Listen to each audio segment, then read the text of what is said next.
"Are you lost too, mister?" The question sliced through Frederick's carefully constructed walls with the precision of a child's unguarded honesty. He looked up from his encrypted phone, where numbers representing his latest shipment blinked in coded sequence, and found himself staring into wide brown eyes that shouldn't trust strangers. She stood there in the quiet corner of Terminal B, backpack straps cutting into small shoulders, head tilted with curiosity. The airport chaos continued its symphony around them, announcements echoing off glass walls, rolling suitcases creating percussion against tile, travelers rushing toward gates with the desperation of people afraid of missing their lives. But in this space near the floor-to-ceiling windows where snow danced in swirling patterns outside, time seemed to pause for consideration. Frederick's thumb hovered over the send button that would confirm the Chicago deal, $3 million in untraceable cryptocurrency waiting. The girl shifted her weight from foot to foot, a small movement that reminded Frederick of his daughter Sophia's nervous habit when she wanted something but didn't want to seem demanding. This child wore purple sneakers with fraying laces and jeans that had been carefully patched at both knees with fabric that didn't quite match. Her jacket looked warm enough, but carried the telltale signs of being purchased secondhand. Good quality from years ago, now softened by multiple owners. "My mommy went to the bathroom," she continued, when Frederick didn't immediately respond, her voice carrying matter-of-fact acceptance rather than fear. "She said to wait right by the big window, but that was a really long time ago, I think. I counted to 103 times and she still didn't come back." She swung her backpack around and unzipped it with unself-conscious efficiency. Frederick's security detail, positioned at strategic points throughout the terminal, had certainly noticed this interaction by now. Marco would be watching through sunglasses that hid tactical assessment, calculating whether this was genuine accident or elaborate setup. In Frederick's world, children had been used as bait before, innocent faces hiding recording devices, trained to ask questions that would incriminate. But something in this girl's absolute lack of performance convinced him this was exactly what it appeared to be. She pulled a granola bar from her backpack, already half-eaten, wrapped back up in its foil with careful precision. "Are you hungry?" Mommy says when people sit alone for a long time staring at phones, they forget to take care of themselves. The girl extended the bar toward him with complete seriousness, as if offering half her provisions was standard protocol. Her generosity carried the weight of someone who understood scarcity, but chose kindness anyway. Frederick felt something he hadn't experienced in 5 years, the particular weight of being seen by someone who looked without agenda. His daughter saw him as daddy, infallible and protective. His organization saw him as boss, calculating and untouchable. Law enforcement saw him as target, slippery and dangerous. But this child saw him simply as another lost person who might need a granola bar. "I'm Frederick," he heard himself say, words emerging without the usual careful consideration his survival had long required. He didn't take the granola bar, but found himself shifting his position on the uncomfortable airport seat, making space beside him an implicit invitation. The girl climbed up without hesitation, settling in as if they'd been acquainted for years, rather than 90 seconds. Her small legs swung well above the floor with the contentment of someone whose immediate needs were met. "I'm Kylie," she announced, taking a bite of her reclaimed granola bar with satisfaction. "That's Kylie because Mommy wanted a name that meant beautiful in some language but spelled different than everyone else's. She picks special spellings for things because she says words are important, and how you arrange them matters." The explanation came with the practiced rhythm of something she'd repeated many times to teachers and friends. Frederick glanced at his phone where the deal timer continued its countdown. 13 minutes remained to confirm, or the buyers would move to their backup supplier, $3 million disappearing into someone else's accounts. He'd spent 2 months setting up this particular transaction through layers of cryptocurrency wallets and shell companies that would take federal investigators years to untangle. Missing the window meant starting over with explanations nobody wanted to hear, but his finger didn't move toward the phone. Instead, he found himself studying Kylie's profile as she swung her legs and hummed something off-key, completely comfortable in her temporary situation. She had the kind of unself-conscious presence his daughter had started losing lately, that absolute certainty that adults existed primarily to solve problems. Something about that trust, still intact, despite patched jeans and carefully preserved granola bars, struck him as both miraculous and dangerous. "Your mom's probably still looking for you," Frederick offered, the words emerging more gently than his usual clipped business tone. "These terminals are big, easy to get turned around." He was already calculating sightlines and bathroom locations. the tactical part of his brain that never fully disengaged mapping the most efficient search pattern. Terminal B had 3 bathroom clusters, 2 Starbucks locations, multiple gate waiting areas that could all look similar. Kylie nodded with the wisdom of someone who'd given this considerable thought. Mommy gets really focused when she's thinking about her stories. Sometimes she doesn't hear me the first 3 times I say something, because she's watching the people around us and making up backgrounds for them. She gestured toward the crowded terminal with her granola bar, encompassing dozens of travelers in various states of stress. Her casual observation revealed training and awareness that seemed unusual for a 5-year-old. Frederick followed her gesture and felt ice slide down his spine. The man she'd indicated was carrying himself wrong for his briefcase size, shoulders compensating for weight distribution that didn't match the bag's appearance. It was exactly the kind of tell Frederick's people were trained to spot, the subtle wrongness that indicated concealed weapons or drugs or cash. This 5-year-old had just identified a potential threat with the casual observation of someone pointing out an interesting bird. "Your mom taught you to notice things like that?" he asked carefully, his hand moving subtly toward his phone not to confirm the deal, but to text Marco a target description. In Frederick's experience, children didn't develop tactical awareness accidentally. Either they were trained deliberately, or they learned it through necessity, growing up in environments where observation meant survival. Both possibilities made him want to find this Athena woman immediately and determine what kind of danger orbited her family. "Mommy notices everything," Kylie said with clear pride, finishing the last bite of granola bar and folding the wrapper into a tiny square with meticulous care. "She says writers have to be professional observers of human nature, which means watching people and understanding why they do things. She writes romance books about people finding each other when they thought they'd be alone forever." The explanation came with the particular intonation of someone quoting beloved phrases they'd heard many times during bedtime stories. Frederick's phone buzzed with Marco's response. "Target acquired. 3 potential associates positioned at gates C7 and C12. Recommend extraction to secure location." Standard procedure when unidentified threats appeared in Frederick's vicinity was immediate tactical withdrawal, getting him out of potential crossfire before situations could develop. But extraction meant leaving this child alone again, abandoning her to wait for a mother who may have gotten genuinely lost or encountered various dangers. The loudspeaker crackled to life with another boarding announcement, and Kylie's attention shifted toward it with the particular alertness of someone listening for specific information. "We're supposed to go to San Francisco today," she offered conversationally, as if discussing plans for an afternoon rather than cross-country relocation. "Mommy has a meeting with someone who might want to publish her book about second chances. She's been working on it for 2 years between her shifts." Kylie swung her legs in rhythm with some internal song, occasionally humming fragments of melody that Frederick almost recognized from Sophia's playlist. The casual comfort she displayed sitting beside a stranger should have alarmed him on principle. His own daughter had received countless lectures about talking to unfamiliar adults. Yet something in Kylie's manner suggested this wasn't naivety, but rather a different kind of wisdom, the understanding that danger wore many faces. Politeness toward a sitting man in an airport terminal wasn't automatically among them. "Do you have kids?" Kylie asked suddenly, turning to study Frederick with the direct assessment children employed before social conditioning taught them that staring was rude. Her eyes moved across his face with careful attention, reading something in his expression that adults might have missed.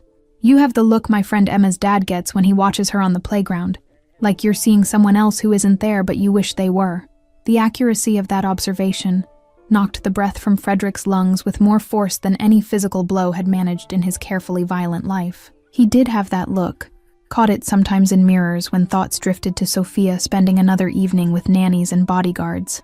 The guilt of absent parenting despite physical proximity, of being simultaneously present and fundamentally unavailable, manifested in exactly the kind of watching Kylie had identified with uncomfortable precision. "I have a daughter," Frederick admitted, the words coming easier than expected in the face of such direct curiosity. "She's about your age, at home with people who take care of her while I travel for work." The sanitized version of his life omitted the armed security detail that surrounded Sophia's every movement, the panic room built into her bedroom, the escape protocols she'd learned alongside her ABCs, because being Frederick Castellano's daughter meant being a potential target every moment. Kylie's face brightened with the particular joy of discovering common ground. "What's her name? Does she like animals?" "I really, really want a dog, but Mommy says we can't have one until we live somewhere that allows pets, and we can afford the veterinarian bills." The cascade of questions came without pause between them, natural enthusiasm of a child discovering a new acquaintance who might become significant. She pulled her backpack onto her lap again. "Sophia," Frederick provided, finding himself unexpectedly willing to share details he normally guarded with operational security protocols. "She likes horses, has riding lessons twice a week." He didn't mention the armed escort that accompanied Sophia to those lessons, or that the stable owner had been thoroughly vetted and received quarterly payments ensuring absolute discretion. In Kylie's world of granola bars and patched jeans, horse riding lessons probably seemed impossibly luxurious. "Horses are basically big dogs," Kylie declared with the confident logic of childhood reasoning. "Emma's mom says rich people have horses instead of pets because they can, but I think horses probably give good hugs if you could reach their necks." She hugged her one-eared rabbit demonstratively, showing Frederick the proper technique. "Mr. Flops here is an excellent hugger even though his ear came off when we had to move really fast from our old apartment." The casual mention of moving really fast triggered Frederick's threat assessment instincts again. People moved fast for two primary reasons: pursuing opportunities or escaping dangers. Combined with Athena's apparent hypervigilance about observing suspicious behavior and teaching her daughter awareness skills, the picture forming in Frederick's mind suggested a woman running from something.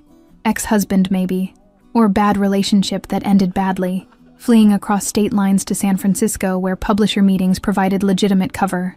Frederick's phone buzzed again. Marco reporting bathroom sweeps coming up empty. No woman matching basic description, frantically searching. That absence of immediate discovery shifted the situation from temporarily lost to potentially problematic. Airport security would get involved soon if they hadn't already. Social services protocols activating whenever unaccompanied minors appeared without clear guardian proximity.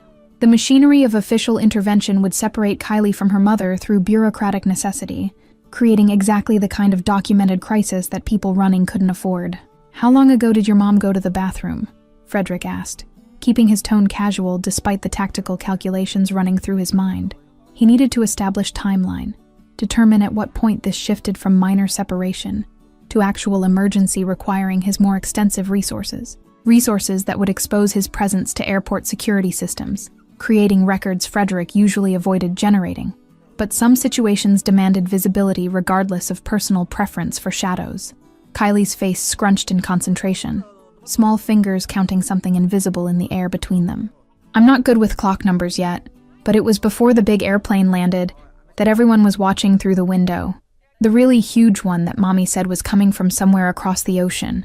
She pointed toward the tarmac where an Airbus A380 now sat at its gate. "So maybe a lot of minutes?" More than counting to 103 times. And, Frederick checked his watch and calculated backwards from the A380's arrival time listed on his phone. That flight had landed 47 minutes ago. 47 minutes was well beyond the threshold of bathroom stop, plus general disorientation. 47 minutes meant something had gone meaningfully wrong, some obstacle beyond simple navigation confusion. Locked stall, maybe? Medical emergency? Security detention for suspicious behavior? Or the darker possibilities Frederick's profession forced him to consider. "Okay," Frederick said, making a decision that would complicate his carefully scheduled day, but felt non-negotiable in ways he didn't examine too closely. "Let's go find your mom. Can't have you counting to 104 times." He stood, expecting Kylie to slide down from the chair and follow, but instead she remained seated, studying him with new intensity.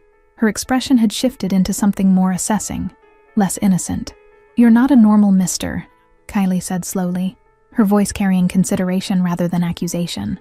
"You sit like Emma's dad after he came back from the war, watching all the doors and windows even when you're looking at your phone, and those other misters over there." She gestured vaguely toward where Marco maintained his position. "They watch you the way Mommy watches me on the playground, making sure nothing bad happens but trying not to be obvious." The kid was terrifyingly perceptive, identifying protective detail through pure behavioral observation, despite Marco's professional-grade subtlety. Frederick reassessed his assumptions about Kylie's innocence versus trained awareness, wondering exactly what kind of life had taught a 5-year-old to spot security patterns most adults never noticed. The implications circled back to questions about Athena's background, what dangers she might be escaping, whether approaching airport security could expose this family to worse problems than temporary separation. "I'm someone who solves problems," Frederick offered carefully, the phrase he used when legitimate business contacts asked about his work without wanting specific details that might implicate them. The people watching are friends who help me do that. And right now, the problem to solve is finding your mom before you have to count to 100 any more times. He extended his hand toward her, palm up, an invitation rather than command. Kylie regarded his hand for 3 long seconds, then placed her small fingers in his palm with the decisive commitment of someone who'd made a calculated choice. Okay, problem solver, Mr. Frederick. But we have to find her fast because she gets really scared when she can't see me. After our last apartment when the bad things happened, she doesn't like it when we're separated. She hopped down from the chair, backpack secured, one-eared rabbit clutched under her free arm. Frederick felt the weight of her hand in his, light, trusting, completely vulnerable, and experienced an unfamiliar sensation in his chest that might have been protective instinct, or might have been fear. This child had just voluntarily placed herself in the custody of a man who'd ordered executions, whose legitimate business served primarily as money laundering for operations spanning 4 states. Yet here he was, hand gently holding Kylie's, preparing to navigate airport bureaucracy to reunite her with a mother who sounded increasingly dangerous herself. The central corridor of Terminal B pulsed with the particular chaos airports generated during winter travel delays. Hundreds of people compressed into space designed for smooth flow, now converted into impromptu camping situations complete with sleeping bags. Frederick navigated through the crowd with the efficient movement of someone accustomed to moving through hostile territory, his body creating a path that Kylie followed in his wake. Marco and the other detail members shifted position to maintain coverage, their presence invisible to casual observers. Kylie maintained running commentary as they walked, her small voice providing observations that continued to demonstrate uncomfortable perceptiveness about human behavior. That lady there is crying but trying to hide it. See how she keeps touching her phone like she's texting but the screen isn't lit up? Mommy does that when she's upset about rejections from publishers, but doesn't want me to worry. The ability to read emotional states through physical tells suggested either natural empathy or learned skill from environments where reading moods meant safety. They passed a Starbucks where lines snaked 15 deep with travelers desperate for caffeine and normalcy, the familiar corporate comfort of overpriced coffee drinks that tasted identical in every city. Frederick considered stopping to ask staff if they'd seen a frantic woman searching for her child, but the crowd density made that inefficient compared to continuing toward the information desk. Still, he filed away the location mentally. Athena might have stopped there if she was searching systematically through terminal businesses. Do you solve problems for good people or bad people? Kylie asked suddenly, her question cutting through the ambient noise with uncomfortable directness.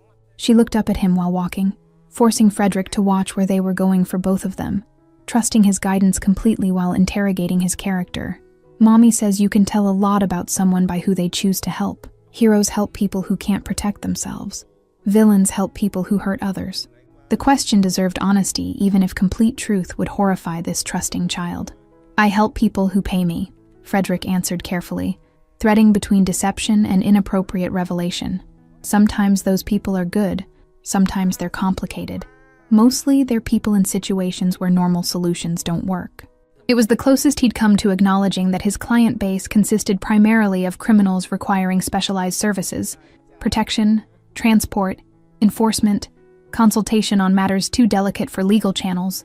Kylie absorbed this with serious consideration, her small face working through moral mathematics beyond her years. Mommy says everyone does bad things sometimes when they're scared or desperate, but what matters is whether you're trying to be better or trying to justify staying bad. People who want to be better are worth helping even when they mess up. The philosophical framework she presented came clearly from maternal instruction. Athena's worldview transmitted through bedtime conversations and teachable moments. The information desk materialized ahead, its illuminated sign promising assistance for travelers in various forms of distress. A young woman in airline uniform managed the counter with the practiced weariness of someone who'd spent the day fielding questions about delays and lost luggage, her smile maintained through obvious exhaustion. Frederick approached with Kylie still attached to his hand, aware of how they must appear. Expensive suit beside patched jeans, designer watch beside plastic digital one. "Excuse me," Frederick began, his voice carrying the particular authority that made service workers immediately attentive, despite long lines of other desperate travelers. "This young lady has been separated from her mother for approximately 50 minutes. Mother's name is Athena.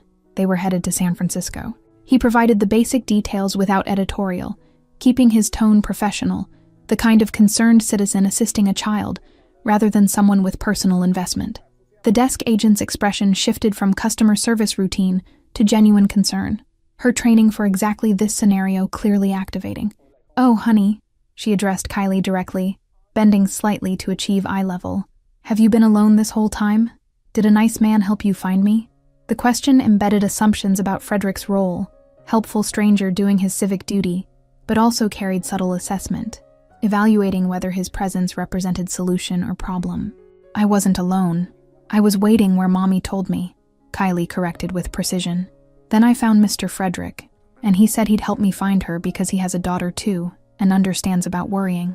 Her explanation positioned Frederick as fellow parent rather than random stranger, instinctively providing information that would make the desk agent less suspicious of a well-dressed man holding hands with an unrelated child in an airport. The agent nodded, already typing into her computer system, generating the report that would trigger security protocols and public announcements.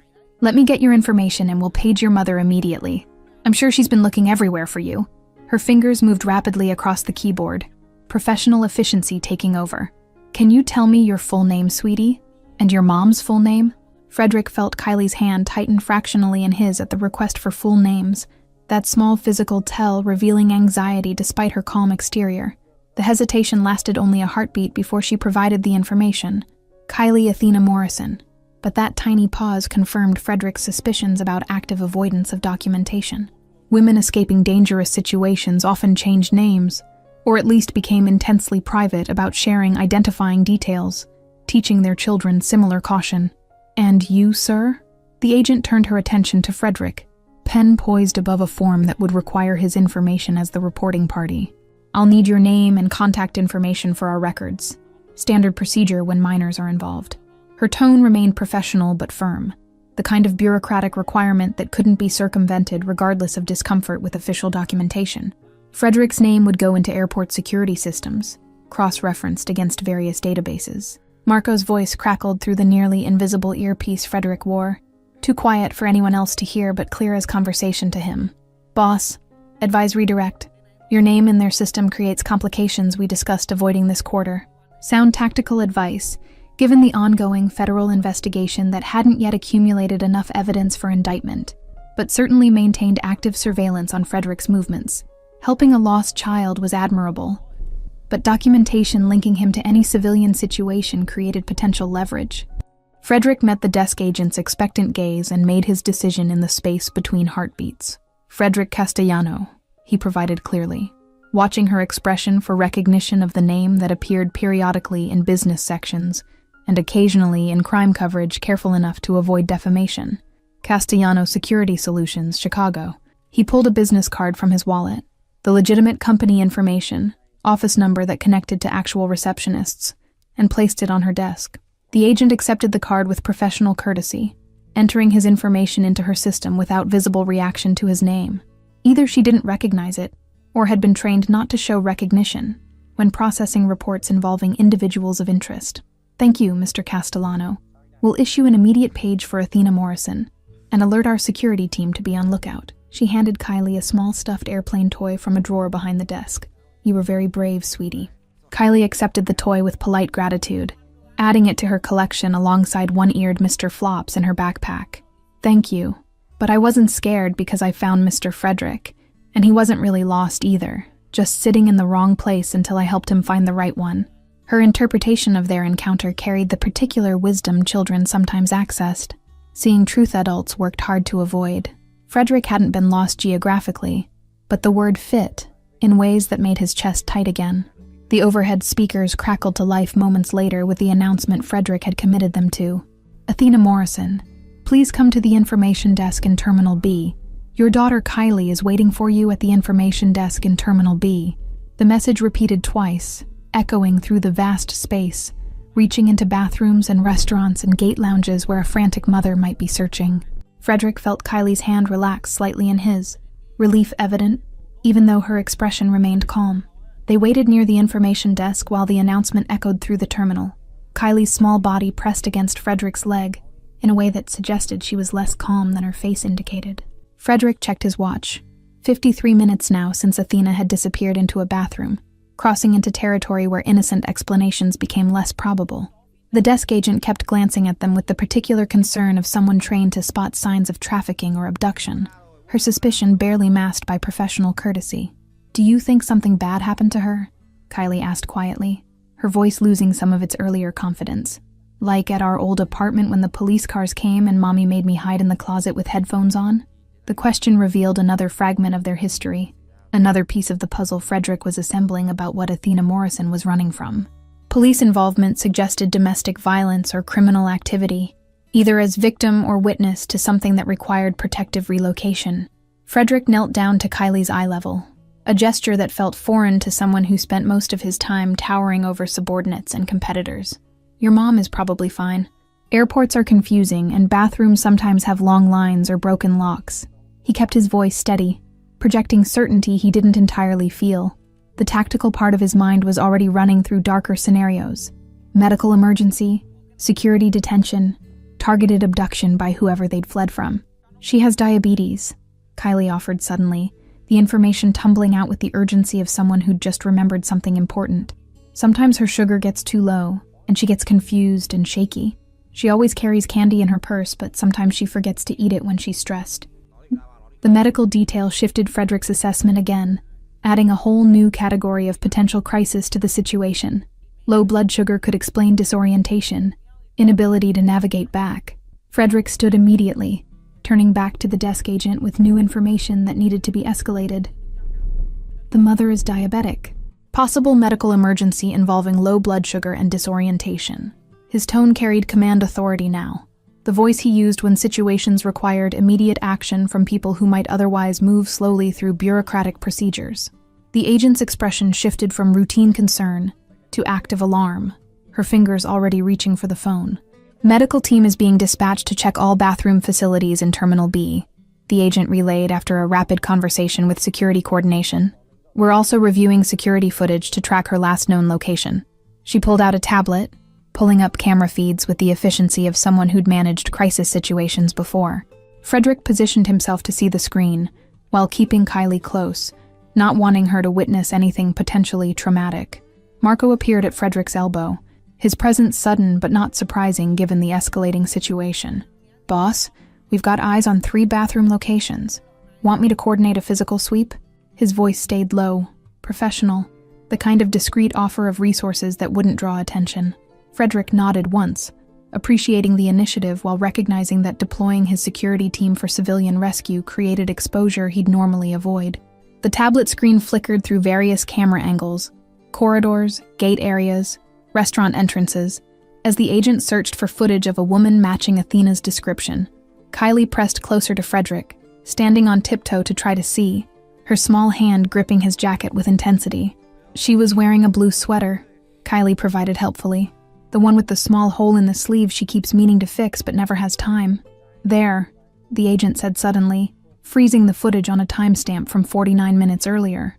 A woman in a blue sweater moved through frame heading toward the restroom corridor, her gait slightly unsteady, one hand trailing along the wall. Even from the grainy security footage, Frederick could see the signs Kylie had described: confusion, physical instability, someone whose body chemistry had gone dangerously wrong. The woman carried herself with the determination of someone trying to reach safety before collapse. "She's hypoglycemic," Frederick stated with certainty, recognizing symptoms from one of his accountants who'd had a similar episode during a tense negotiation. She knew something was wrong, and was trying to get somewhere private before it got worse. He understood that impulse, the need to hide vulnerability, to not let others see you weak, to maintain control even as your body betrayed you. It was the same instinct that had driven him to sit alone in terminals handling million-dollar deals, while his daughter ate dinner with hired help. The desk agent was already coordinating with medical response over her headset, relaying the footage, timestamp, and location. "Medical team is converging on that restroom corridor now. They're equipped with glucose treatments." Her professionalism remained intact, but Frederick could hear the urgency underneath. Hypoglycemia could progress from confusion to unconsciousness, to seizures to death, if left untreated, the timeline compressed and unforgiving. Every minute Athena had spent trapped in that state increased the danger. Kylie's breathing had gone shallow, her small body trembling against Frederick's leg, despite her attempt to maintain the brave face she'd shown throughout this ordeal. Is Mommy going to die like Daddy did? The question came out small and broken, revealing a grief Frederick hadn't known existed. Another layer of loss this child carried. Her father was dead, her mother potentially dying, and she'd placed all her trust in a stranger who solved problems with violence. Frederick picked Kylie up without thinking, something he hadn't done with Sophia in months because she'd declared herself too big for carrying. Kylie wrapped her arms around his neck and buried her face against his shoulder, finally letting herself be the scared child she'd been hiding beneath brave observations and careful questions. Her small body shook with silent sobs that felt like indictments of every moment Frederick had chosen business over being present for his own daughter. "Your mom is going to be fine," Frederick said into Kylie's hair, the promise carrying weight he had no authority to guarantee, but made anyway. "The medical people know exactly what to do. She probably just needs some juice and a few minutes to feel better." He rubbed small circles on her back, the way he vaguely remembered his own mother doing before she'd died, and left him to navigate the world alone at 16. Marco's voice came through the earpiece again. "Medical team has located the subject. Female, early 30s, unresponsive in restroom stall, administering glucose gel now." The clinical description of Athena Morrison, reduced to subject and female in tactical communication, made Frederick's jaw tighten. This was someone's mother, someone's whole world, the person who'd taught Kylie about kindness and observation, and choosing to help people even when you had nothing to give. "They found her," Frederick told Kylie gently, feeling her body go rigid with hope and fear. "The doctors are helping her right now. She was in the bathroom and got sick, but they're giving her medicine." He kept his explanation simple, age-appropriate, stripping away the medical terminology that would mean nothing to a 5-year-old. What mattered was that Mommy had been found, that help had arrived, that the nightmare of abandonment wasn't actually abandonment at all.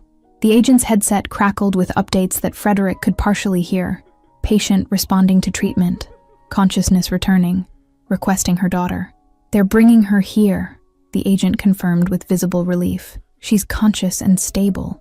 Asking for Kylie. The reunion was minutes away now, the crisis resolving into the kind of outcome that didn't always happen in situations involving medical emergencies and missing parents. Kylie lifted her head from Frederick's shoulder, her face blotchy and wet, but hope blazing in her eyes. "Can I see her now? Is she coming?" The desperate need in her voice reminded Frederick that children weren't built to handle the uncertainty of possibly losing parents. They needed the security of knowing their world would remain intact, that the people who loved them would keep showing up. It was the kind of security he'd failed to provide Sophia, always one emergency away from disappearing.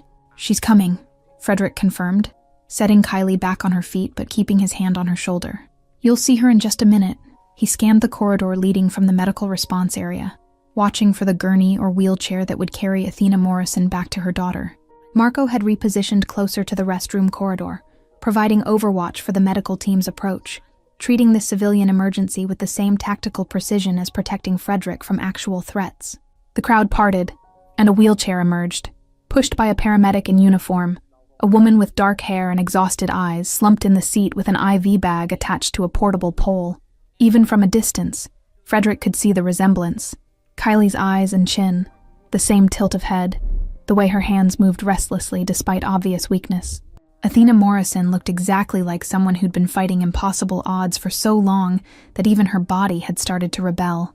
Athena's eyes found Kylie across the terminal chaos, and something broke in her expression. Relief and guilt and love all cascading together into tears that she didn't try to hide. "Baby!" she called out, her voice hoarse and unsteady, arms reaching even though the paramedic was still wheeling her forward. The raw emotion in that single word made Frederick's chest constrict because he recognized it. The particular terror of almost losing what mattered most, of failing to protect the one person who depended on you completely.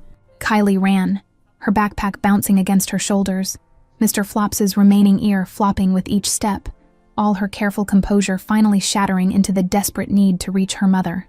She crashed into Athena's lap with enough force to make the wheelchair rock, small arms wrapping around her mother's neck with the fierce grip of someone who'd convinced themselves they might never get this moment. Athena held her daughter like she was trying to merge their bodies back into one, face buried in Kylie's hair. "I'm so sorry. I'm so sorry. I'm so sorry," Athena repeated like a prayer or confession, the words muffled against Kylie's head, but audible to everyone watching this reunion. I felt it happening and I thought I could make it back. But the bathroom was so far and then I couldn't remember which gate, couldn't remember which direction. The explanation tumbled out between sobs, the guilt of a mother who'd let her body's failure put her child at risk. Frederick stood back from the reunion, giving them space while the paramedic checked Athena's vital signs and adjusted her IV drip. Marco had returned to his position, maintaining perimeter security, but Frederick caught his second-in-command watching the scene with unusual attention. Even men who'd built careers on violence and tactical precision weren't immune to the particular ache of watching a parent reunite with their child after genuine danger. "Ma'am, you need to keep still for a few more minutes," the paramedic said gently but firmly, trying to check blood pressure while Athena clutched her daughter. "Your glucose levels are stabilizing, but you're not out of danger yet.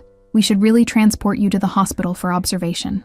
The medical recommendation made practical sense, but Frederick could already see Athena's body language shifting into resistance, the set of her shoulders that said she'd refuse treatment rather than risk separation from Kylie again. "I can't go to a hospital," Athena said, her voice gaining strength despite obvious physical weakness. "We have a flight to catch, a meeting in San Francisco that can't be rescheduled. I'll be fine now. I just forgot to eat this morning because we were rushing to catch the early flight and then the delays." She was already trying to stand, to prove her stability, to demonstrate that she could power through crisis like she probably powered through everything else. Broke, exhausted, diabetic, but still moving forward.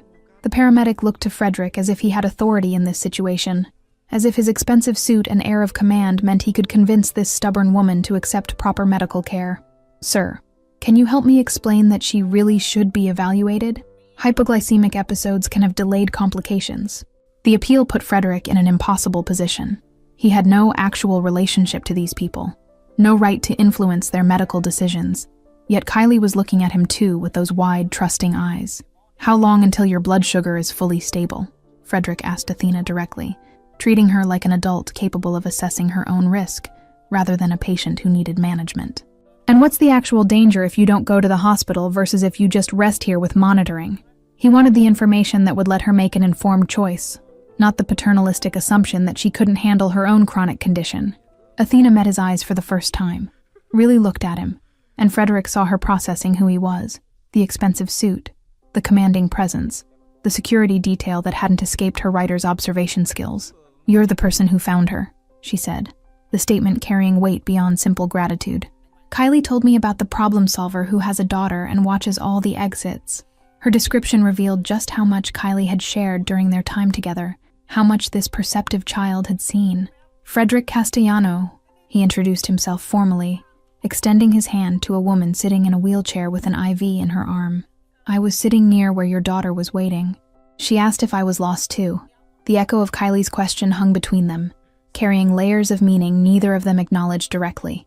He had been lost, was still lost, just not geographically. Athena took his hand, her grip surprisingly strong despite the medical crisis she'd just survived. "Athena Morrison. And I'm guessing you're not just some random businessman given the friends watching from tactical positions." Her directness caught Frederick off guard. Most civilians didn't identify security details, didn't call out the obvious pretense of coincidental helpfulness. But Athena wasn't most civilians. She was someone who'd taught her daughter to spot threats and read behavioral patterns because their survival had depended on it. "I solve problems that normal channels can't handle," Frederick admitted, giving her the same careful truth he'd given Kylie. "Security consulting, risk management, personnel protection." The sanitized description of his empire sounded almost legitimate when spoken to a woman who'd just nearly died alone in an airport bathroom. He didn't mention the shipments or the cryptocurrency or the $3 million he'd let slip away because her daughter had needed help. "Thank you for not leaving her alone," Athena said, her voice breaking slightly on the words. "Thank you for being someone safe when she needed it. I teach her to trust her instincts about people, to look for the ones who watch the exits because they're thinking about protection, not escape routes." The distinction she drew revealed sophisticated understanding of human behavior, the kind that came from studying threats intimately enough to recognize the difference between predatory surveillance and protective awareness. The paramedic cleared his throat, reminding them that medical decisions still needed to be made. "Mrs. Morrison, your glucose is at 95 now, which is approaching normal range. I can't force you to go to the hospital, but I strongly recommend at least staying here for observation for the next hour." His compromise offered a middle path between full hospitalization and immediate dismissal, acknowledging Athena's autonomy while still providing medical oversight. Athena looked at Kylie, then at the departure board showing their San Francisco flight's new departure time. Still 2 hours away thanks to weather delays. "We can stay for an hour," she agreed, the decision visibly costing her something. Frederick recognized that internal calculation. Accepting help meant acknowledging vulnerability, meant letting strangers see your weaknesses, meant creating debt you might not be able to repay. It was the same calculation that kept him isolated in terminals handling business alone. "There's a VIP lounge in this terminal," Frederick heard himself offering, the words emerging before strategic consideration could stop them. "Private space, comfortable seating, food service, better than sitting here in the corridor with everyone watching." He pulled out his phone, already texting Marco to arrange access. His company maintained memberships in executive lounges across every major airport for exactly this kind of situation, though usually for business purposes, rather than helping diabetic single mothers. Athena's expression flickered with suspicion, warring against exhausted gratitude. "Why would you do that? You don't know us." The question carried the particular wariness of someone who'd learned that generosity usually came with strings attached, that men who offered help to vulnerable women often expected payment in forms that made your skin crawl. Frederick recognized that wariness because he'd weaponized it himself, using people's desperation to create loyalty that looked like choice. "Because my daughter is 5 years old, and if I were stuck in an airport alone with a medical emergency, I'd hope someone would help her wait somewhere safe and comfortable," Frederick answered with brutal honesty. "Because Kylie shared her granola bar with a stranger and asked if I was lost too, and that kind of kindness deserves better than sitting on the floor by an information desk." He didn't mention that helping them felt like partial redemption for all the times he'd chosen profit over presence in his own daughter's life. Kylie tugged on her mother's sleeve, adding her voice to the persuasion. "Mr. Frederick has people who watch doors like you do, Mommy. He solves problems for complicated people, and he let me hold his hand when I got scared about you." The 5-year-old's endorsement carried weight that Frederick's business card never could. Her instincts about safety providing the credibility that Athena needed to accept help from a stranger who looked like he could afford to own problems rather than solve them. "Okay," Athena finally agreed, her body sagging slightly in the wheelchair with relief at not having to maintain vigilance for the next hour. "Thank you. We'll stay in the lounge until my levels are stable in our flight boards." The acceptance came with visible surrender of control, trusting Frederick's offered kindness because exhaustion and medical necessity didn't leave room for paranoid caution. She was choosing to believe he was safe because the alternative was refusing help her body desperately needed. The VIP lounge occupied a quiet corner of Terminal B, accessible through a discreet door that most travelers passed without noticing. Frederick's membership card granted immediate entry, the desk attendant's professional smile widening with recognition of his name and status. Marco held the door while the paramedic wheeled Athena inside, Kylie walking alongside, clutching her mother's hand like she might disappear again if contact broke for even a second. The space was designed for comfort and privacy. Leather chairs arranged in intimate clusters, floor-to-ceiling windows overlooking the tarmac, a buffet of fresh food that made Kylie's eyes go wide with hunger she'd been too polite to mention. The contrast between this quiet luxury and the chaotic terminal they'd left behind felt almost obscene, a reminder of how money bought not just things but peace, space, freedom from the crush of other people's desperation. "Help yourself to food," Frederick told Kylie, gesturing toward the buffet where pastries and fruit and hot dishes waited under warming lights.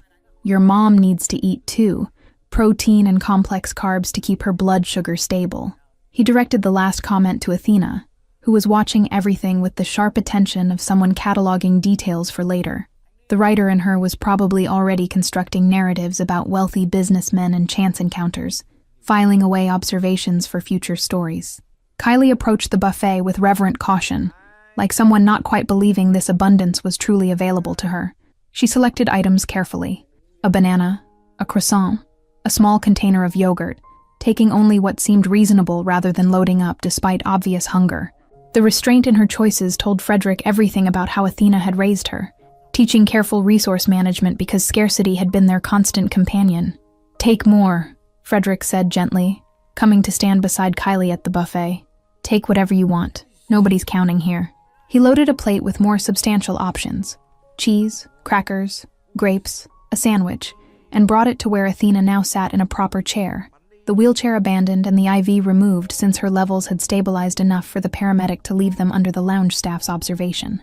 Athena accepted the plate with murmured thanks, her hands still trembling slightly as she reached for the sandwich. I really did just forget to eat this morning. We've been living on adrenaline and hope for so long that I forget my body still has actual needs. The admission came with self-deprecating humor that didn't quite mask the exhaustion underneath. She took a bite of sandwich with the mechanical efficiency of someone fueling a machine rather than enjoying a meal. Frederick settled into a chair across from her, while Kylie arranged her collected food on the low table between them with meticulous care, creating small organized piles like she was setting up a dinner party. The San Francisco meeting, he ventured carefully. It's for your writing? He was genuinely curious about the life Athena was building, the future she was chasing with such determination that she'd pushed her body past its limits. Potential publisher interested in my manuscript about second chances, Athena confirmed, some energy returning to her voice as she discussed her work. 3 years of writing between shifts, rejection letters that could wallpaper a house, and finally someone wants to talk about a contract. It's not guaranteed, but it's the first real possibility of getting published, of maybe making enough to stop waitressing doubles and actually have time with Kylie. The dream she described was simultaneously modest and enormous. Financial stability, time with her child, validation that her writing had value beyond personal expression. Frederick thought about his own pursuits of wealth and power, how he'd acquired millions but lost hours and days and years he could never reclaim with Sophia. Success looked different depending on where you started, what you'd been forced to sacrifice, what you were still hoping to recover. What do you write about? Frederick asked, watching Kylie arrange grapes in a perfect circle around her yogurt container with the focused concentration children brought to tasks adults found meaningless, besides second chances. He was stalling the moment when he'd have to return to his own interrupted business, when this strange interlude would end, and these people would board their flight to San Francisco, while he flew to Chicago to face partners angry about missed confirmations. Romance, Athena said with a slight defensive edge, as if expecting dismissal of the genre. Love stories about people who've been broken by life but find each other anyway. Characters who've made mistakes or survived tragedies and don't believe they deserve happiness until someone sees them clearly and chooses them despite everything. The description was clearly personal, her fiction drawn from intimate understanding of damage and hope coexisting in the same heart. Frederick heard echoes of his own story in that summary, broken by choices that seemed necessary at the time, convinced that isolation was protection, building walls so high that genuine connection became impossible. Sounds like the kind of stories people need, he offered, meaning it more than she could know. Proof that messing up doesn't mean you're permanently disqualified from being loved. Athena studied him with new intensity, her writer's eye clearly seeing past expensive suits to the loneliness he carried like armor. Kylie said you watch all the exits, even when you're looking at your phone. That's someone who's been hurt enough times to never stop calculating escape routes. Her observation wasn't accusation, just recognition. One damaged person identifying another across the careful distance they both maintained from the world. Occupational hazard, Frederick deflected with a slight smile. My work requires constant threat assessment. You stop seeing rooms and start seeing tactical situations. It was true enough without being complete truth, acknowledging his hypervigilance without explaining why civilian airport terminals might actually contain threats to his life. Men in his position didn't survive by assuming safety anywhere. My work requires constant people assessment, Athena countered. You stop seeing individuals and start seeing character types, motivation patterns, the wounds that drive behavior. She took another bite of sandwich, her color improving as the food and previous glucose treatment did their work. So I see a man who solves problems for complicated people, who maintains private security in airports, who helps lost children despite having urgent business elsewhere. Someone choosing kindness even though cynicism would be easier. The assessment made Frederick uncomfortable in its accuracy, revealing more about him than he'd intended to share with a stranger he'd met an hour ago. You're giving me too much credit. I just didn't want to leave a kid alone. He tried to minimize the decision, to frame it as simple decency rather than the significant choice it had actually been, choosing human need over profit, vulnerability over calculation.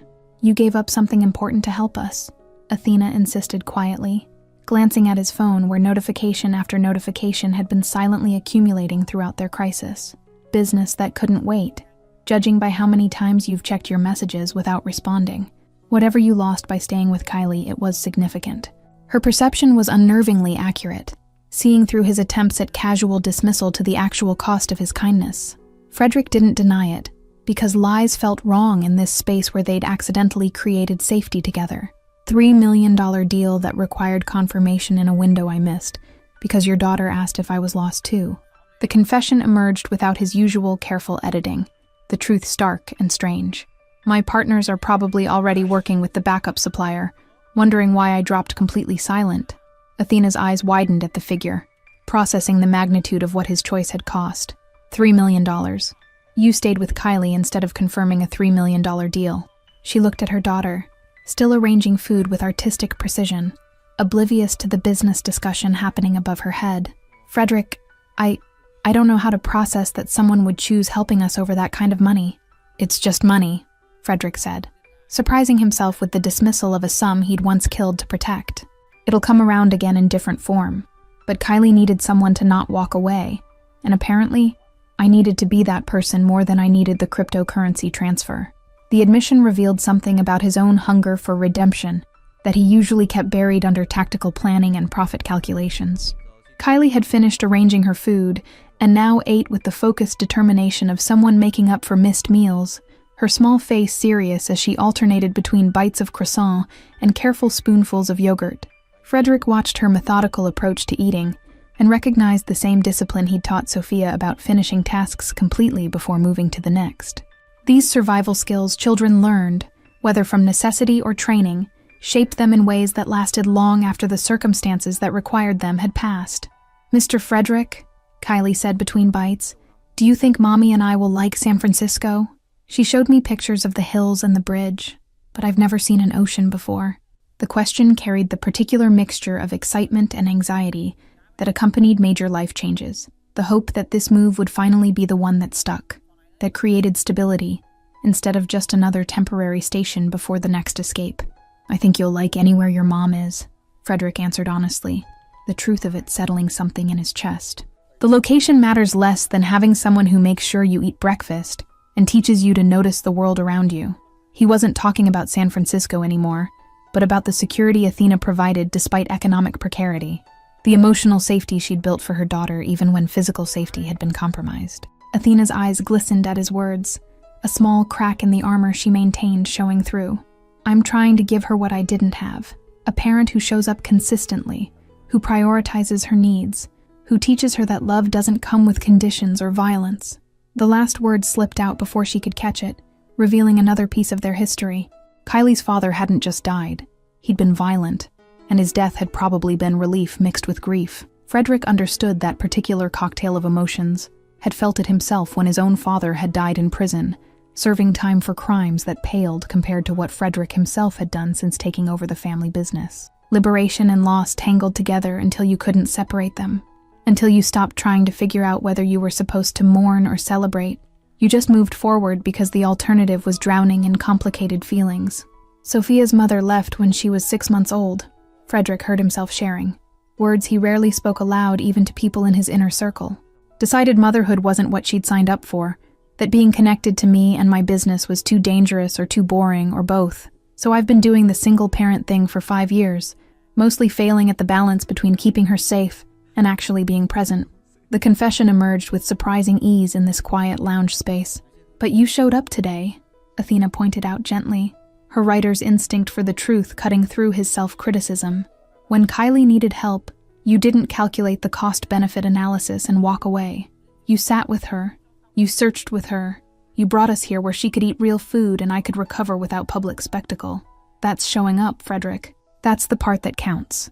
Her validation landed somewhere deep in his chest, where he usually kept guilt locked away. Kylie pushed her empty yogurt container aside and retrieved Mr. Flops from her backpack, settling the one-eared rabbit on her lap with tender care. Mommy says showing up is harder than people think, because it means letting others see you when you're not perfect. She says brave people show up anyway, even when they're scared or tired or don't have all the answers. The 5-year-old's philosophical summary of courage made Frederick wonder what kind of woman Athena would be if circumstances hadn't forced her into survival mode. Your daughter is wise beyond her years, Frederick told Athena, watching Kylie hum quietly to Mr. Flops while the rabbit presumably listened to important secrets. She's going to write better books than you someday. with all the human observation skills you've taught her. The prediction wasn't empty flattery, but genuine assessment. This child who spotted suspicious briefcases and read emotional states through body language had the raw material for powerful storytelling. Athena laughed, the sound carrying genuine warmth despite the exhaustion still evident in her posture. God, I hope so. I hope she gets to grow up safe enough that her writing comes from imagination instead of processing trauma. I hope she never has to learn the difference between a man who watches exits because he's protective versus one who's calculating attack vectors. The distinction she drew revealed just how much violence had shaped her own observations, how survival had required her to become expert at reading danger. The publisher meeting tomorrow, Frederick said, shifting to practical concerns that might actually help their situation. Do you have a place to stay in San Francisco? Transportation from the airport arranged? He knew the answer before she spoke, could read it in the way her jaw tightened slightly, the micro-expression of someone about to admit vulnerability they'd rather hide. Single mothers escaping bad situations rarely had comfortable financial margins for hotels and car services. We'll figure it out when we land, Athena deflected with practiced vagueness. There are budget hotels near the airport, and the publisher's office is downtown, so we'll take the BART or a bus. The casual mention of public transportation with luggage and a 5-year-old revealed exactly how thin her resources were stretched. She'd flown here on tickets she probably couldn't afford for a meeting that might not result in a contract, gambling everything on the possibility of better circumstances. Frederick pulled out his phone and began typing before he could talk himself out of the offer forming in his mind. I have a corporate apartment in San Francisco that sits empty most of the time. 2 bedrooms, fully furnished, stocked kitchen. You're welcome to stay there for however long you need. He sent the address and access codes to his assistant with instructions to arrange immediate availability, the kind of resource deployment that was effortless for him, but life-changing for someone sleeping in budget hotels with a kindergartner. Frederick, no! Athena protested immediately, her pride fighting against desperate need for exactly this kind of help. You've already done too much. You can't just give us an apartment. The refusal came with visible internal struggle, wanting to accept, needing to accept, but terrified of what strings might be attached or what debt she'd be incurring. In her experience, men who offered expensive gifts expected expensive returns, usually extracted from women's bodies and autonomy. I'm not giving you an apartment. I'm letting it be used instead of sitting vacant, Frederick clarified, understanding her wariness and respecting it even as he worked around it. The company pays for it whether anyone's there or not. It's a business resource that might as well benefit someone who needs it. No strings, no expectations, just a safe place to sleep while you're building your new life. He kept his tone matter-of-fact, treating this like a logical business decision rather than charity. Kylie looked up from her conversation with Mr. Flops, tuning into the adult discussion with her characteristic attention to important moments. Mommy, Mr. Frederick is doing what you always say to do, using what you have to help people who need it. He has an empty apartment and we need a place to stay. That's just good resource management. The 5-year-old's practical analysis of the situation made both adults pause, her innocent logic cutting through the complicated emotional dynamics. Out of the mouths of babes, Athena murmured, shaking her head with reluctant amusement. Fine, we'll stay in your apartment, but only until I get the advance from the publisher and can afford our own place. And I'm paying you back for any expenses we incur. Electricity, water, whatever. This is a loan of space, not a gift. Her terms allowed her to accept while maintaining some sense of agency, some control over a situation where she had very little actual power. Deal, Frederick agreed, respecting her need to frame this as temporary and transactional rather than as the one-sided generosity it actually was. His phone buzzed with confirmation from his assistant. Apartment ready, keys accessible via lockbox. Welcome basket being delivered with basic groceries and supplies. The machinery of his resources moving efficiently to solve a problem was something he took for granted, but watching Athena's face as he showed her the confirmation message, he saw what it meant to someone for whom every small crisis required exhausting improvisation. The lounge had grown quieter as afternoon shifted toward early evening, most travelers having departed for their gates or settled into the rhythm of delayed departures. A pianist in the corner had begun playing soft jazz standards that created ambient soundtrack to their conversation, the kind of background music designed to soothe frayed nerves and make expensive spaces feel worth their membership fees. Frederick noticed how Athena's shoulders had finally dropped from their defensive hunch, how color had returned fully to her face as the food and glucose stabilized her system.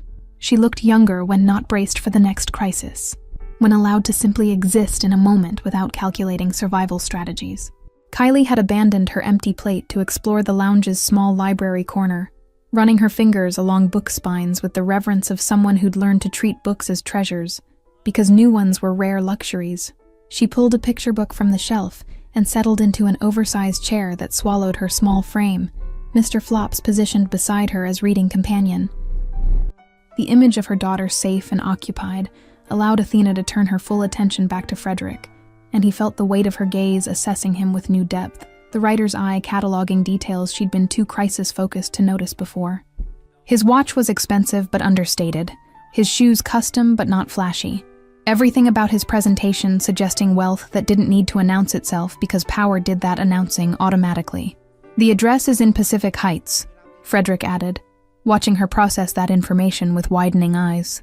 3 blocks from a good elementary school, walking distance to cafes and bookstores, safe neighborhood. He didn't mention the property value, or the fact that his corporate apartment was actually a $2 million condo he kept for the rare occasions when business brought him to the West Coast. Let her think it was some modest company housing, rather than the luxury it actually represented.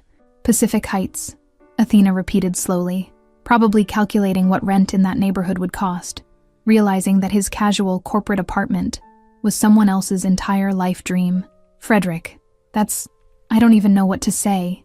That area is where people like me write stories about, not where we actually live." Her voice carried awe mixed with discomfort, the cognitive dissonance of having fairy tale circumstances dropped into her difficult reality. "Say you'll let Kylie enroll in that elementary school if the publisher meeting goes well," Frederick suggested, giving her a concrete way to accept his help that focused on her daughter's benefit rather than her own need.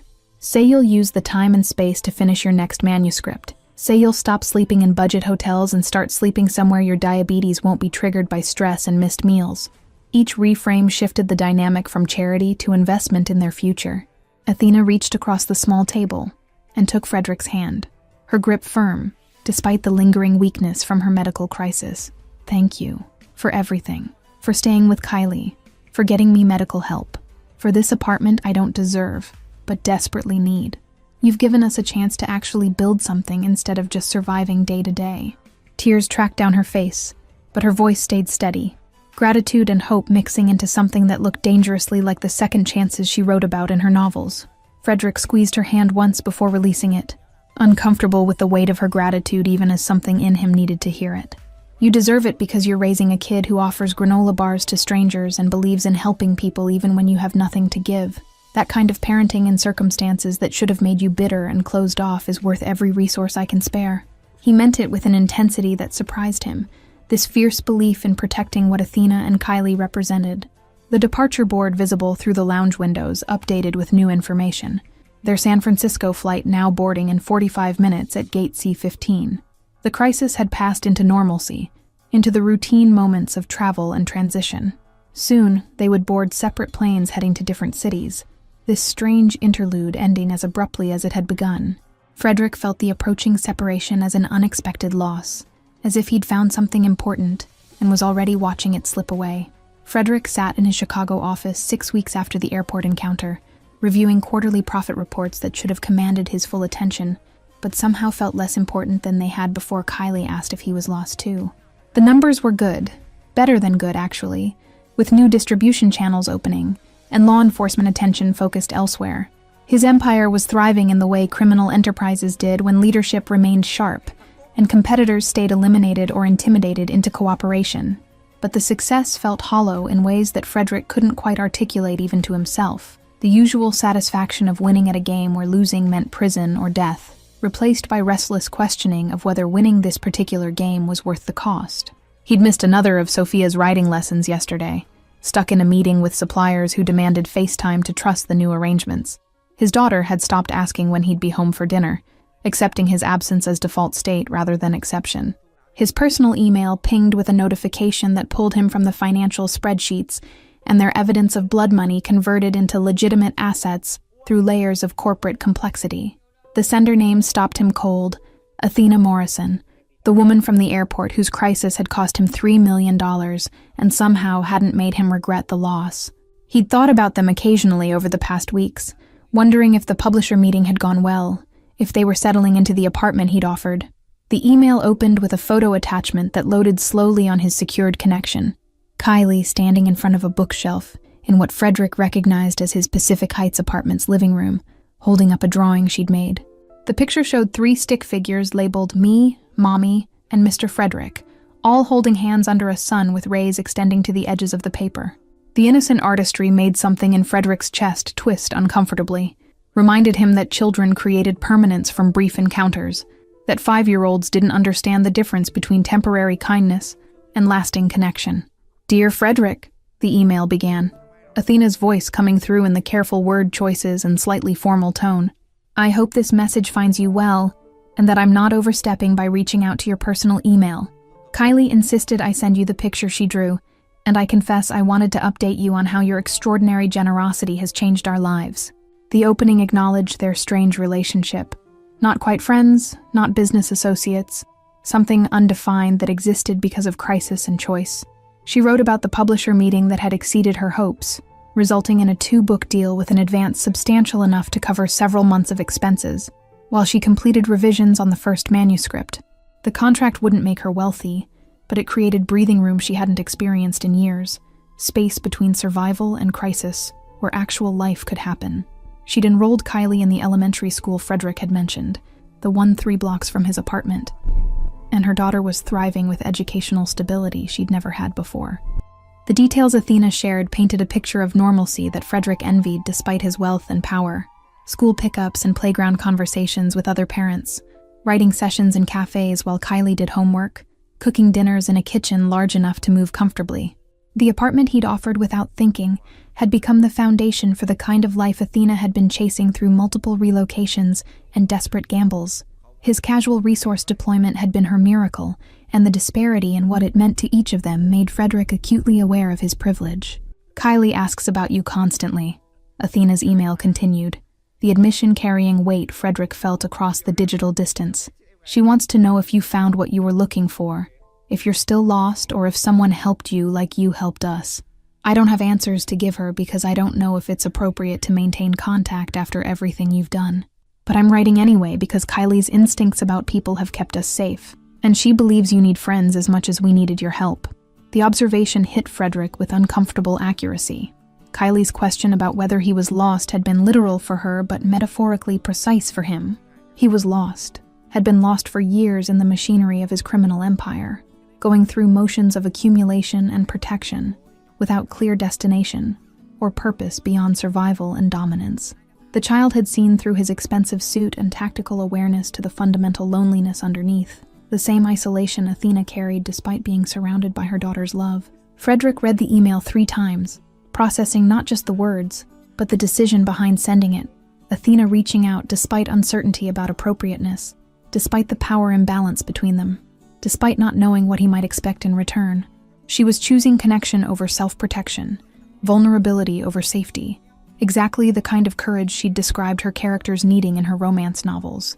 The realization that she was treating him like a potential friend, rather than a dangerous stranger or useful resource, shifted something fundamental in his chest. He composed his response carefully, weighing each word for tone and implication, trying to convey warmth without creating pressure or expectation. "Athena, I'm genuinely glad the publisher meeting went well, and that you and Kylie are settling into San Francisco. Please tell Kylie that her drawing is now hanging in my office, which has confused my business associates considerably. They can't figure out why their rather serious boss has child art displayed next to financial projections." The humor felt rusty but real, an attempt at lightness with someone who might appreciate it. Frederick continued typing, surprising himself with the honesty that emerged when writing to someone who'd seen him at his most human, rather than his most powerful. To answer Kylie's question, "I'm still figuring out if I'm lost or just taking a very long route to somewhere I haven't identified yet. But helping you both that day in the airport reminded me that the route matters as much as the destination, that who you choose to be in random moments defines you more than the goals you're pursuing." The philosophical reflection would have embarrassed him to share with anyone else, but Athena had earned the right to his unguarded thoughts. He offered an invitation before he could second-guess the impulse, typing quickly to bypass his usual strategic calculation. I have business in San Francisco next month that will keep me there for several days. Would you and Kylie be interested in meeting for dinner? There's a restaurant in North Beach that has excellent pasta and doesn't mind if kids spend the meal drawing on placemats. No pressure if that feels too complicated, but I'd genuinely like to see how you're both doing. The casualness of the suggestion belied how much he wanted them to say yes. Frederick hit send before he could edit the email into something more guarded, more befitting a man in his position, who shouldn't be cultivating friendship with civilians who'd witnessed his capacity for both kindness and the controlled violence implied by his security detail. The message disappeared into the digital ether, and Frederick returned to his profit reports with renewed restlessness, numbers that proved his success at a game he increasingly wasn't sure he wanted to keep playing. Athena's response came 3 hours later, fast enough to suggest she'd been hoping for his reply, waiting to see if Frederick would reciprocate her reaching out, or politely decline the implicit offer of continued connection. Dinner would be wonderful. Kylie will be impossibly excited, and honestly, so will I. It's been a long time since I had an adult conversation with someone who understands that life is complicated and messy, but still worth showing up for. She included the dates she was available, and signed off with warmth that felt genuine rather than obligatory. Frederick found himself smiling at his computer screen, a rare expression in this office where most business involved threatening or being threatened, negotiating terms that always included implicit violence as enforcement mechanism. The simplicity of dinner with a woman and her daughter shouldn't feel revolutionary, but it cut through the isolation he'd built so thoroughly that he'd stopped noticing its weight. Kylie had asked if he was lost, and maybe the answer was yes, but perhaps getting found was as simple as accepting invitations to normal human connection. He forwarded the dinner confirmation to his assistant with instructions to clear his evening schedule for the date Athena suggested, treating this appointment with the same priority as meetings with cartel representatives or corrupt officials. The juxtaposition wasn't lost on him. Pasta dinner with a 5-year-old receiving the same calendar weight as negotiations involving millions of dollars and potential lethal consequences.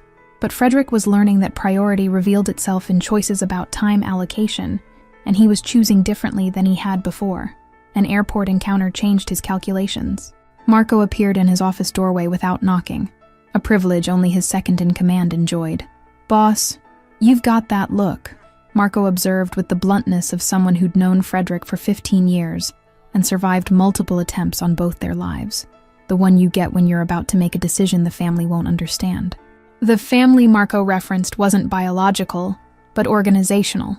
The network of criminals who depended on Frederick's strategic thinking and willingness to do what needed doing without moral hesitation.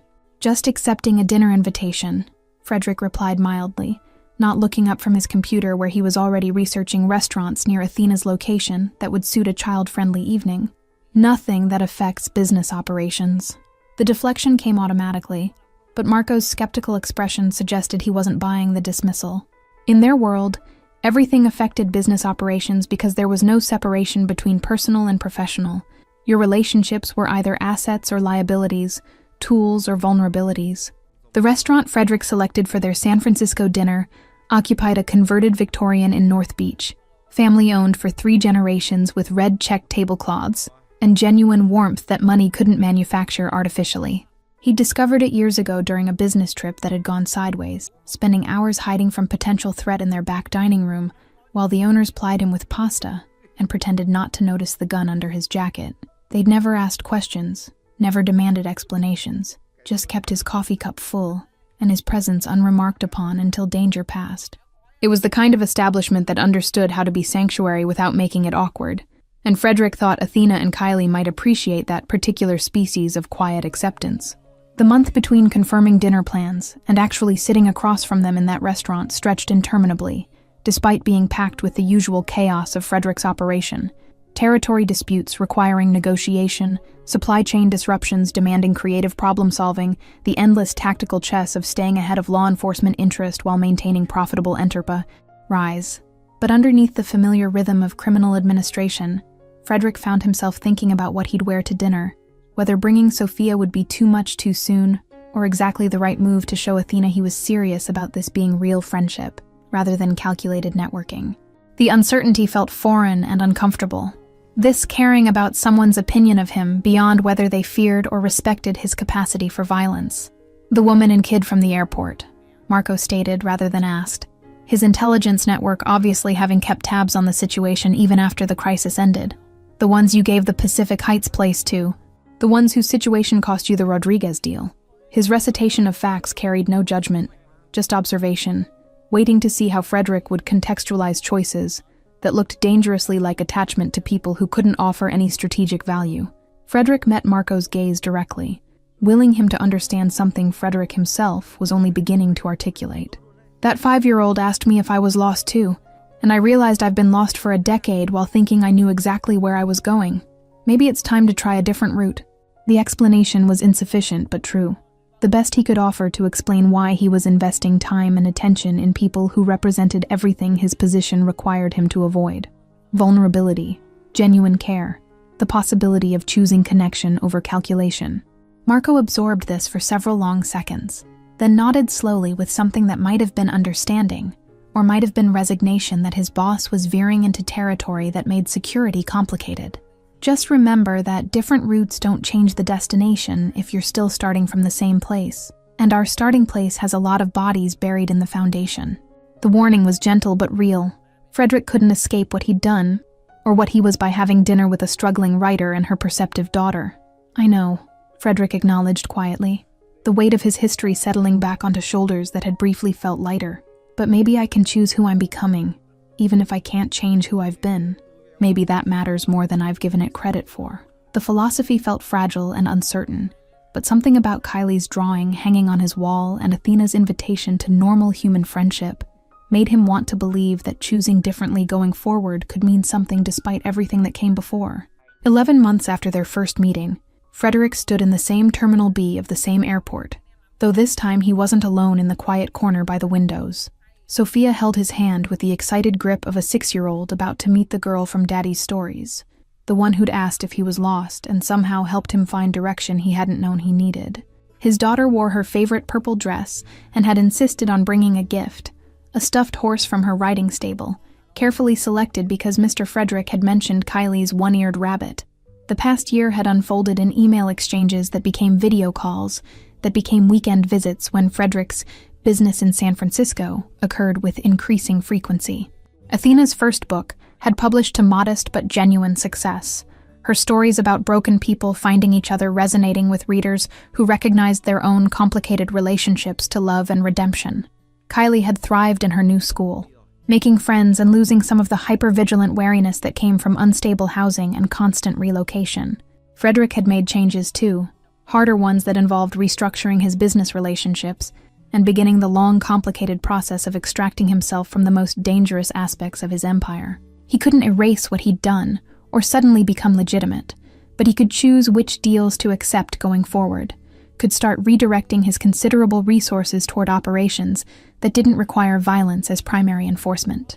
Marco thought he was losing his edge, growing soft, but Frederick didn't care because Sophia had started asking when she'd see him at dinner, instead of accepting his absence as inevitable. "Is that them?" Sophia asked suddenly, pointing toward the security exit where passengers emerged from their flights. Frederick followed her gaze and saw Athena pushing Kylie's rolling suitcase, her daughter walking beside her wearing jeans that looked new rather than patched, both of them scanning the crowd with the particular attention Frederick recognized as looking for familiar faces. The sight of them made something in his chest settle into place, a piece he hadn't known was missing until it returned. Kylie spotted them first, her face transforming with pure joy as she broke away from her mother, and ran toward Frederick with the complete trust she'd shown that first day in the terminal when she'd asked if he was lost too. Frederick released Sophia's hand just in time to catch Kylie as she launched herself at him, wrapping small arms around his waist with enough force to almost knock him backwards. The hug carried 11 months of video calls and emails, of growing friendship between two families built from wreckage. "Mr. Frederick," Kylie exclaimed, pulling back to beam up at him, before turning her attention to Sophia with barely contained excitement. "You must be Sophia. Your dad has told me so much about your horse riding and your favorite books, and how you're learning to play piano." The introduction came in a rush of words. Kylie's natural warmth immediately extended to this new person, connected to someone she'd adopted into her small circle of trusted adults. Sophia responded with a shy smile that grew more confident as she pulled the stuffed horse from behind her back. "I'm Sophia. This is Princess, but you can rename her if you want. Dad said your rabbit lost an ear, so I thought maybe Princess could be friends with him." The gift offered with both generosity and uncertainty, hoping for acceptance from this girl who'd somehow become important before they'd even met. Kylie accepted Princess with reverent care, holding the plush horse like it was made of crystal rather than polyester fill. Mr. Flops is going to love her. He's been lonely being the only stuffed animal, and Mommy says everyone needs friends who understand what it's like to need someone. The philosophical observation from a 6-year-old made both Frederick and Athena exchange glances over their daughters' heads, the look carrying recognition of how their children's wisdom kept reshaping their adult understanding of what mattered. Athena reached them, and Frederick found himself pulling her into a hug that felt natural, despite the months between physical contact. The kind of embrace that said, "I'm glad you're safe. I'm glad you're here. I'm glad we're doing this." She returned the pressure with equal warmth, her face pressed briefly against his shoulder, in a gesture that spoke of trust earned through consistent follow-through on promises made. When they separated, both were smiling with the particular satisfaction of people who'd bet on connection and won. "The apartment has been perfect," Athena said, as they walked together toward baggage claim, their daughters already chattering like old friends reunited rather than new acquaintances just meeting. "The publisher wants a 3rd book, and I've actually had space and time to write it. Kylie's teacher says she's reading 2 grade levels ahead. We're building something real, Frederick. And it started because you didn't walk away when walking away would have been easier." The gratitude in her voice had matured from the desperate relief of that first day into something deeper, acknowledgement of sustained support rather than one-time rescue. Frederick hefted Kylie's suitcase alongside Sophia's smaller bag, playing the role of porter, with amusement at how far he'd come from the man who'd sat alone negotiating cryptocurrency deals while chaos swirled around him. "You built it," he corrected gently. "I just provided an empty apartment and showed up when invited. The writing and the parenting and the stability, that's all you choosing to create something better than what you escaped from." He meant it, even though he knew his resources had made the difference between success and continued struggle. "We're going to the aquarium tomorrow," Kylie announced to Sophia with barely contained excitement. The 2 girls now walking slightly ahead of their parents with the unconscious intimacy of children who'd decided to be friends. "Have you ever seen a shark up close? Mommy says they're not as scary as movies make them seem, that they're just doing what they need to do to survive, and that doesn't make them monsters."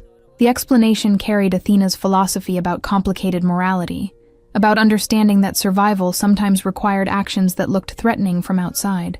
Frederick caught the metaphor in Kylie's excited chatter about sharks, and felt it land in his chest with the weight of absolution he hadn't known he needed. Athena was teaching her daughter that dangerous didn't equal evil, that creatures who did harm in service of survival weren't automatically irredeemable. It was the kind of moral framework that allowed space for men like Frederick to be both the person who ordered violence and the person who helped lost children, to contain multitudes that didn't cancel each other out, but existed in complicated coexistence. They reached baggage claim where carousel number 3 was just beginning to rotate with luggage from Athena's flight. The girls positioned themselves right at the edge, ready to spot their bags first, competing good-naturedly over who would identify them fastest. Frederick stood beside Athena in comfortable silence, watching their daughters interact with the particular contentment of parents, seeing their children happy and safe and free to just be kids, without adult complications weighing them down.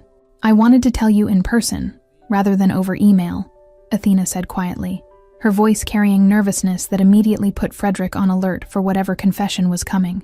"There's someone in my writers group who's been asking me out for coffee. He's nice, stable, works as a high school English teacher. No criminal empire, no security detail, no complicated past involving violence." She rushed through the description like ripping off a bandage, watching his face for reaction she clearly feared. Frederick processed the information and the complicated emotions it triggered.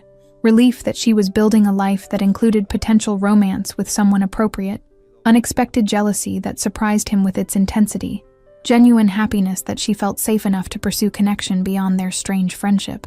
"That's good," he managed, meaning it despite the twisting in his gut. "You deserve someone uncomplicated who can show up consistently without wondering if federal investigators are watching." The words came out steady, even though they cost him something to speak. "I wanted you to know because I'm not sure what we are," Athena continued, her honesty characteristically direct. "You've been the most important person in my life besides Kylie this past year, but I don't know if that's gratitude or something else, and I don't know what's possible given who you are and the world you operate in. I just know I care about you and Sophia, and whatever this is between us has been the safest emotional space I've had in years." The confession laid bare her confusion, her need to define something that resisted easy categorization. Frederick turned to face her fully, aware of their daughters still happily occupied with baggage identification, aware of Marco maintaining discreet perimeter security, aware that what he said next would shape the trajectory of something that had started with a lost child's question and grown into something he couldn't imagine living without. "I care about you too," he said simply, the admission feeling simultaneously insufficient and enormous. "And I don't have easy answers about what that means or what's possible. But I do know that you've made me want to be someone who deserves the way Kylie looks at me, like I'm a good man despite knowing I'm dangerous."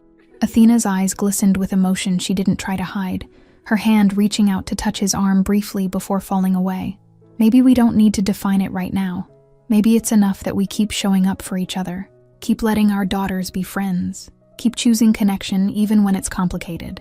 The suggestion offered a middle path between commitment and nothing, allowing their relationship to exist in undefined space while real life continued happening around them. "I'd like that," Frederick agreed, feeling tension he hadn't known he was carrying release from his shoulders. "Keep showing up, keep choosing connection, keep letting Kylie ask me if I'm still lost." The reference to their beginning made Athena smile, that particular expression that transformed her face from pretty to beautiful, exhaustion and wariness temporarily erased by genuine happiness. Kylie and Sophia suddenly shouted in unison, having spotted their suitcases emerging on the carousel. They worked together to drag the bags off the moving belt, with more enthusiasm than efficiency, both girls giggling as they struggled with luggage larger than they were. Frederick and Athena moved to help, becoming a unit of 4 people working together on the mundane task of collecting belongings, looking for all the world like a normal family doing normal things after a normal flight. They walked together toward the parking garage where Frederick's car waited, Sophia and Kylie holding hands now, and chattering about aquarium plans and stuffed animals, and whether seahorses counted as fish or horses. The contentment Frederick felt in this moment. Daughters happy, Athena beside him, no immediate crisis requiring tactical response, was something he'd never expected to experience. It felt fragile and precious, and entirely dependent on choices he kept making, to show up, rather than retreat into the isolated safety of his previous existence. "Thank you," Athena said, as they loaded luggage into his trunk, the words simple but carrying weight of everything she meant. "Thank you for not walking away that first day. Thank you for the apartment and the consistent friendship. Thank you for making space in your complicated life for us. Thank you for helping me believe that good men exist even in unexpected forms." "Thank you for asking if I was lost," Frederick replied, the echo of Kylie's question bringing them full circle to where this had started. "Turns out I was, and you helped me find something worth the search." The admission felt like the truest thing he'd said in years. This acknowledgement that a 5-year-old's innocent question had redirected his entire trajectory, had shown him that who you chose to be in small moments mattered more than the empire you built through calculated violence. They drove toward the apartment where Athena and Kylie would stay for this visit, Sophia chattering excitedly about all the places they'd show them over the next few days. Frederick navigated Chicago traffic with Marco following in a separate vehicle, maintaining security protocols that had become second nature. The life he'd built was still dangerous, still complicated, still carried consequences that might eventually catch up to him. But for now, in this moment, he had 2 daughters giggling in his back seat, and a woman beside him who saw both his capacity for violence and his choice for kindness, who believed the second could define him more than the first if he kept choosing it consistently. The future remained uncertain. Athena's potential romance with the stable English teacher, Frederick's continued extraction from criminal operations, the girls growing up, and eventually understanding the complicated truth about Mr. Frederick's business. But uncertainty was different from being lost. Lost meant wandering without direction or purpose. What Frederick felt now was navigation toward something worth reaching, even if the route stayed complicated and the destination kept shifting. Sometimes all it took was one small moment, a question, a choice, a willingness to help someone who needed it, to change everything about where you were heading and who you'd become along the way. Thank you all for following this story. If you've enjoyed it, write in the comments where you're watching from. It means so much to know this story is reaching people around the world. Don't forget to like, subscribe, and share this video. Your support helps me continue creating stories about connection, redemption, and the small moments that change everything. See you in the next one.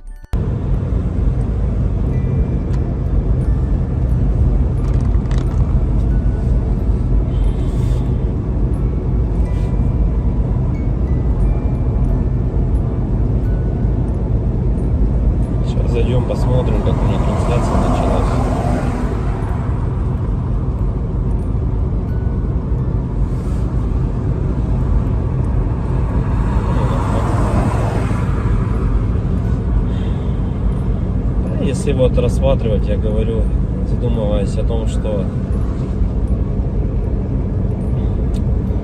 прожитые типа 30 лет, да, так смотришь на многих людей, которые сейчас, соответственно, живут, которым в районе 30, которые уже потеряли вообще вкус к жизни, да, радость какую-то от жизни.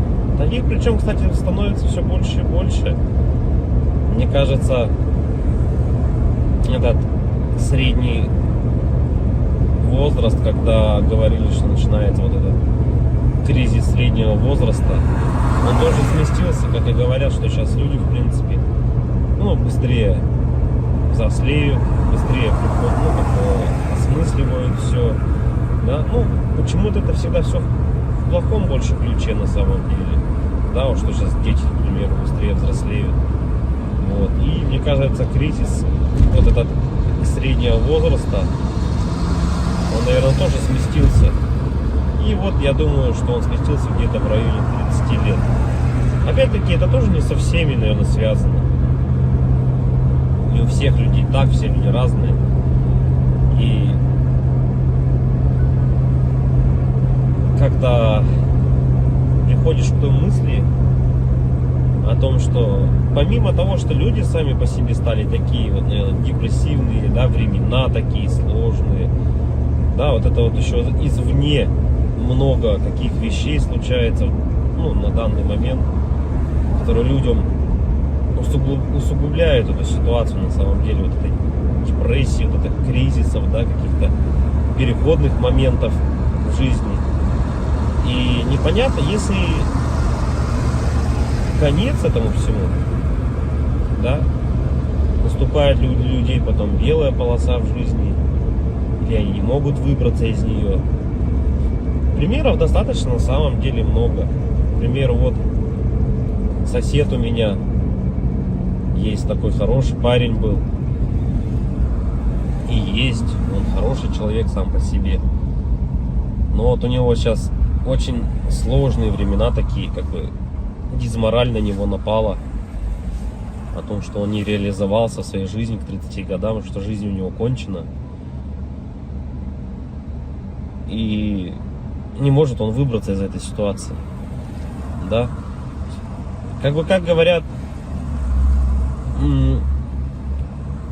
если мы говорим, что это мужики такие, да, типа слабые, да, какие-то,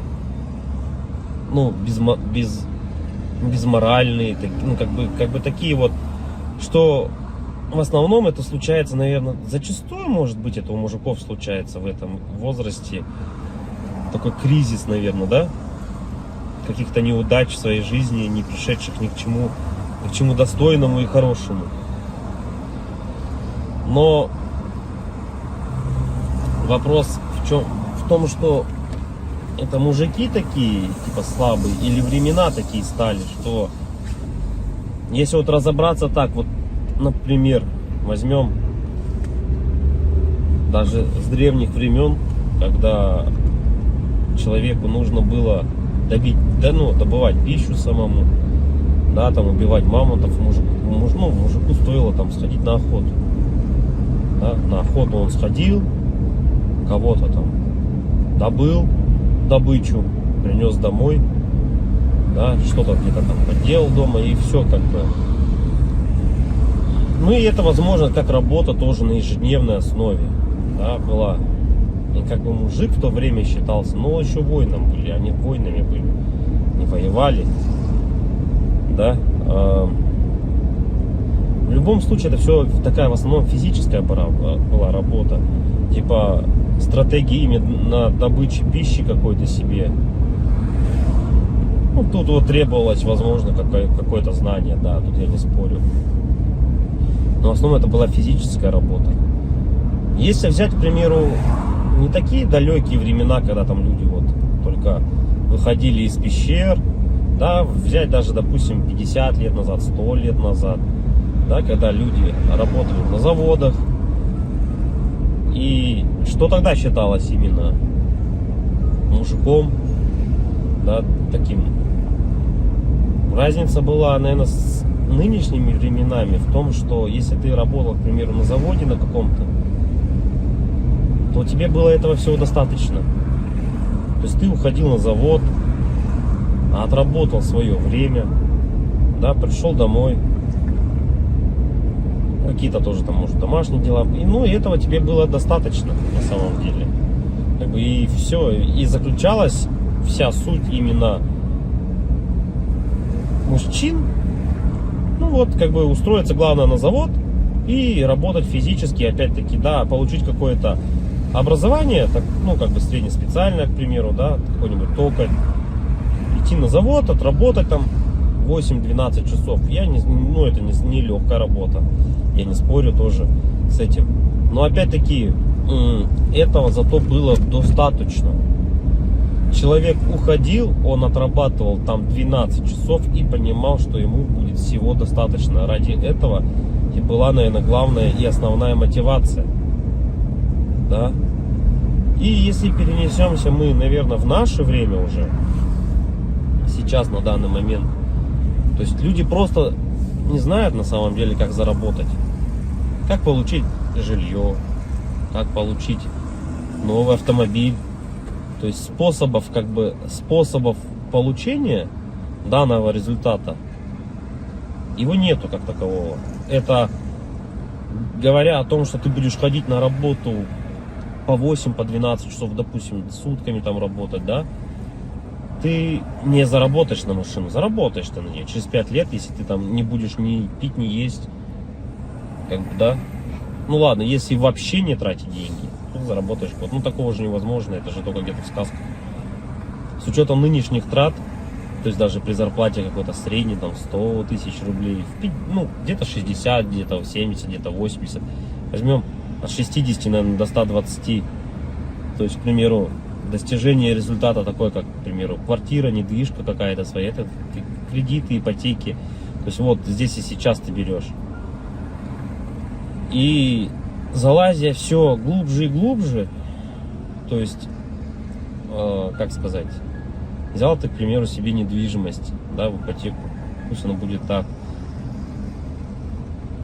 Помимо тех трат, к примеру, помимо этой ипотеки, там, ремонт и так далее, тебе за эти 20 лет нужно и телефоны менять, и одежду менять, и так далее, там, кушать надо. Машины также в этот же момент менять тебе надо. И то есть это кабала на самом деле такая, она дизморальная. И к чему это все? Что же значит мужик в наше время, который ходит на завод, работает 12 часов, а денег у него все равно нету. Как бы добычу он принести уже не может, да? Ну типа он может сходить в лес, но от этого толку особо не будет. И, наверное, сам интернет, во-первых, расфорсил вот это вот все, то, что люди должны зарабатывать какие-то миллионы. Они должны зарабатывать. Это было бы шикарно, если бы каждый зарабатывал. Но каждый по своей сути не может столько зарабатывать, да, потому что не хватит денег, чтобы каждый. А может их и хватит, но никто никому не даст так зарабатывать. И вот возвращаясь, к примеру, к тому, что какая зарплата? 1300, наверное, должна быть в наше время, чтобы как бы себя, наверное, обеспечивать, да? Хорошо. Одному. И кто же тогда мужик в наше время? Типа, что он должен делать? Что он должен выполнять? Как бы, если он ходит на работу, но смысла от этого нету. Ну, как бы он есть, да, у тебя какой-то идет доход, но если его недостаточно. Смотришь другие профессии, другую работу, да,